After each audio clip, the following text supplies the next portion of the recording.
Olá pessoal, tudo bem? Bom dia! Hoje estamos aí começando com mais uma aula de química, né? Sei que dá um pouquinho de preguiça, eu sei que vocês estão cansados, mas vamos vencer em nome de Jesus, tá bom? Confio em vocês, no potencial de cada um. Pessoal, como a maioria gostaram, né, das estequiometrias, vocês perceberam que é bem fácil, né? Os cálculos estequiométricos.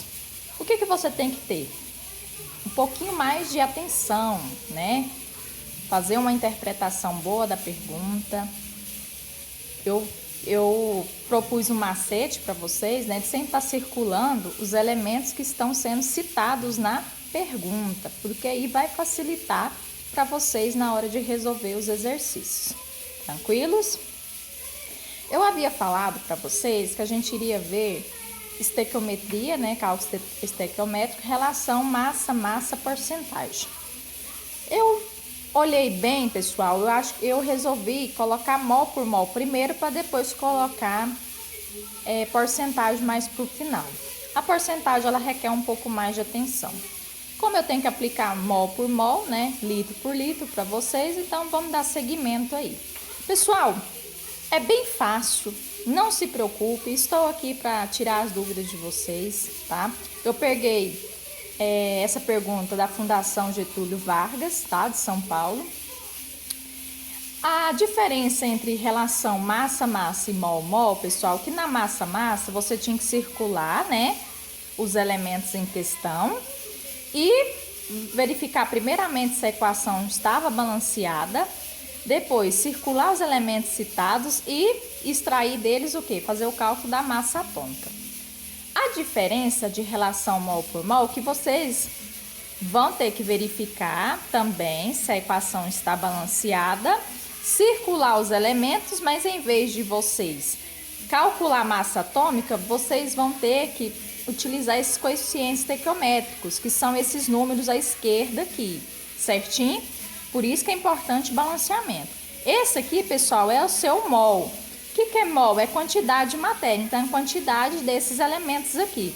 Então, para ficar mais claro, vamos fazer para vocês verem.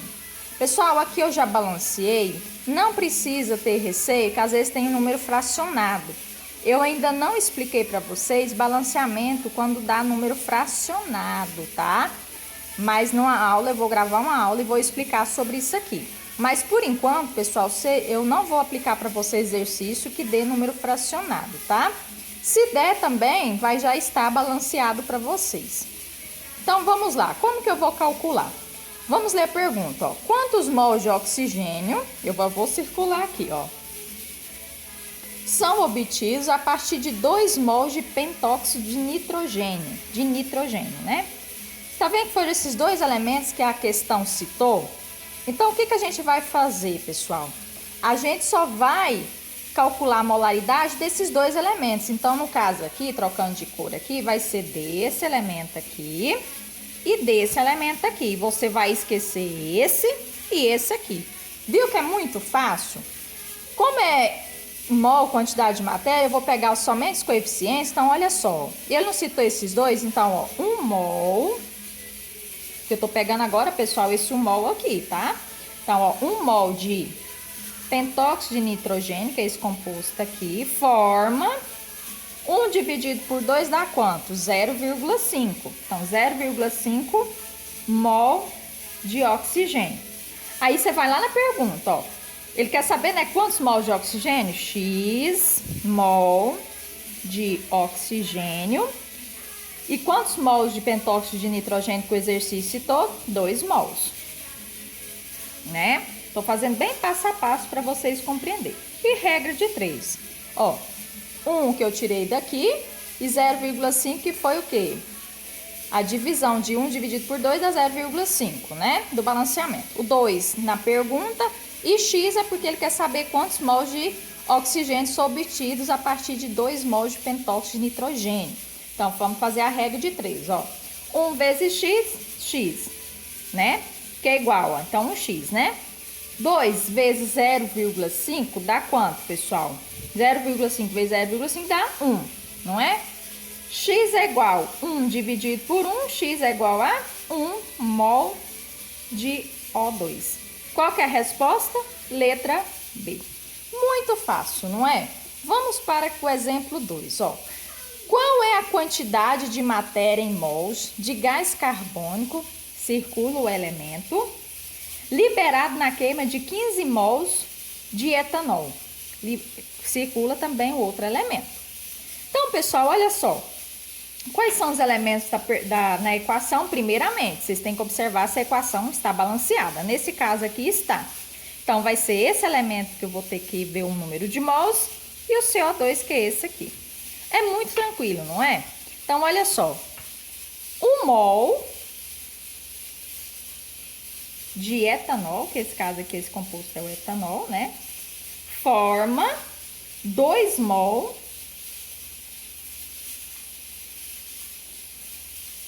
de quanto, pessoal? Ó, 2 mol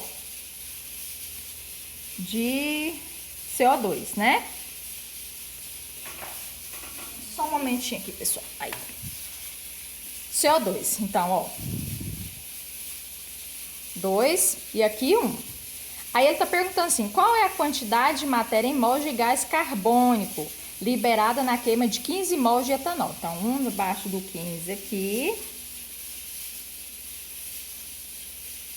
E aqui não é X, porque ele não quer saber a quantidade de matéria que vai ser liberada. Então, ó, mol de CO2. E fazer a regrinha de 3, tranquilo? Então, vamos lá, ó. 1 vezes X, X, 1X, né? 15 vezes 2, 30. X é igual, ó, 30 dividido por 1. X é igual a 30 mol de CO2 que foi liberado. É muito fácil, não é, pessoal? Ó, se lembrando, você tem que circular os elementos em questão, tá? Vamos para mais exemplo para vocês compreenderem. Peguei esse aqui do ACAF de Santa Catarina, que diz assim, ó. Considere a equação química não balanceada da combustão do butano, que é esse composto aqui, tá, pessoal? Tem uns exercícios que eles não vão te fornecer a forma molecular, só vai falar o nome do butano. Gás combustível utilizado em isqueiros, representado pela equação aqui, tá? O número de mols de gás oxigênio, que é esse aqui, usado na combustão total de 2 mols de butano é. Então, o que você tem que fazer aqui, pessoal? Primeiramente, observar se a minha equação química está balanceada. Tá balanceada, não tá? Lembrando que eu já fiz isso aqui, pessoal. Ele falou que não estava balanceada, mas eu já fiz o balanceamento dela. Então, você vai ter que circular. Quais são os elementos da questão? O butano e o oxigênio. Bem tranquilo, né? Muito fácil. Então, o que vocês vão ter que fazer? Olha só. 1 mol de CH4HH10, que é butano, forma 13 dividido por 2, 6,5 mol de oxigênio. Aí ele pergunta, o número de mols de gás oxigênio usado na combustão total de 2 mols de butano é, então, X mol, porque ele quer saber, né, de oxigênio. E quantos mols de butano? 2 mol. E regra de 3, né, pessoal? Então, ó, 1 vezes X, 1X. 2 vezes 6,5 dá 13, né? Então, X é igual a 13 dividido por 1, X é igual a 13. Qual que é a resposta? Letra B, né? Letra B. E vamos por último exemplo aqui para vocês pegarem a prática, ó. Qual o número de mols de oxigênio, risca, tá, pessoal? Ó, necessário para reagir com 5 mols de átomos de ferro. O ferro, pessoal, eu esqueci de colocar aqui, é esse aqui, ó, o símbolo dele, tá? Então, quais são os elementos? Na questão que você tem que o número de mols é o ferro e o oxigênio, tá? Pessoal, então vamos lá. Primeiramente, observar se a equação está balanceada. Aqui já está, circulei, agora eu vou jogar na regra de 3. Então, ó, 4 mols de ferro forma 3 mols de oxigênio. Aí, qual o número de mols de oxigênio necessário para reagir com 5 mols de átomo de ferro? Então, 5 mols de ferro reage quanto? Né? Muito fácil, regra de 3. Aqui x, ó. 4 vezes x, 4x. 5 vezes 3 dá quanto? 15. X é igual a 15 dividido por 4. Vai dar número quebrado, né? Vai dar 3,75 mol de O2. Bom, pessoal, espero que vocês tenham compreendido. É muito fácil, só tem que prestar um pouquinho mais de atenção. Lembrando que os exercícios que eu fornecer para vocês já vai estar balanceada, tá bom? Mas vocês têm que saber balanceamento, porque os vestibulares não fornecem. Igual esse aqui, ó, não forneceu balanceado. E eu vou ensinar para vocês numa aula como fazer balanceamento químico se caso der número fracionado, tá bom? Espero que vocês tenham gostado e um ótimo dia.